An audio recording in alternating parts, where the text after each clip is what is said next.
not sure about the nutritional value of a fluffernutter sandwich and a ding dong, but man, they are delicious. Now this lunchbox from the last video is the 1960s submarine lunchbox, one of the more obscure ones. But I think a few of the others in my collection may seem more familiar. As a kid, every August, while my mom focused on notebooks and shirts, I had one priority: secure the perfect lunchbox. From the 1950s to the 1980s, these lunchboxes were more than just portable sandwich protectors. They were pop culture trophies. They gave you credibility here in the cafeteria. Today, they're collector's catnip. The first theme lunchbox came out in 1935 with a character that we're all pretty familiar with on it. But the real craze started in 1950 when Aladdin Industries came out with a Roy Rogers lunchbox. They sold over 600,000 that year alone. Suddenly, kids were turning into miniature brand ambassadors at lunchtime.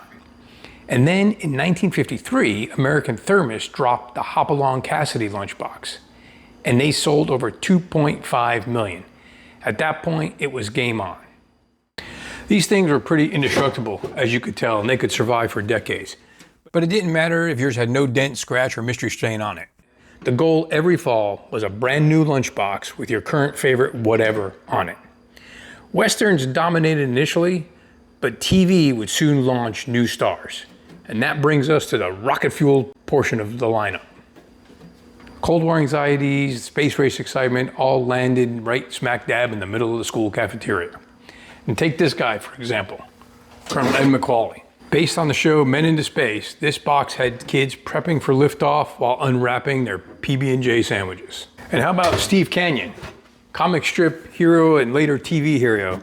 This box was unique in that inside it had pictures of early jet aircraft. And then there's the Orbit lunchbox. Stunning photos of John Glenn in his Mercury capsule. Unfortunately, they were lifted from National Geographic magazine, so the American Thermos Company was slapped with a cease and desist order and they stopped production. So, rare? Yes. One of my favorites? Absolutely. TV lunchboxes were a status symbol. Didn't matter if it was Fred and Barney, Kermit and Miss Piggy, or the Roadrunner and Wile E. Coyote. The $6 million man, he carried super speed, of course in slow motion, in your hands.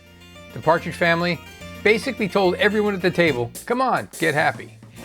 And of course, who didn't love the Peanuts? Not just the snacks inside your lunchbox, but the characters and the comic strip on your lunchbox. Disney tapped into childhood dreams hard. Characters, rides, castles, an e-ticket flashback to go with your bologna sandwich. And not every box needed a TV contract. Sports themes, transportation themes, and even farm life. Your new lunchbox for that year was more than practical, it was a conversation starter. Today, these aren't just relics. Collectors hunt complete sets, especially with intact thermoses. And if you have the lunchbox and the original thermos, that's like finding Bigfoot and the Loch Ness Monster eating devil dogs together. And I was curious, given the giant water bottles we lug around today, just how much high C did one of these things hold?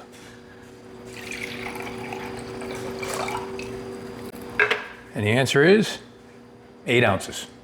And you'll come across displays in the weirdest places. Found this one in the Atlanta airport. And even the Smithsonian has them. And mine may not be in a museum, but they've been the stars of plenty of cafeteria sagas.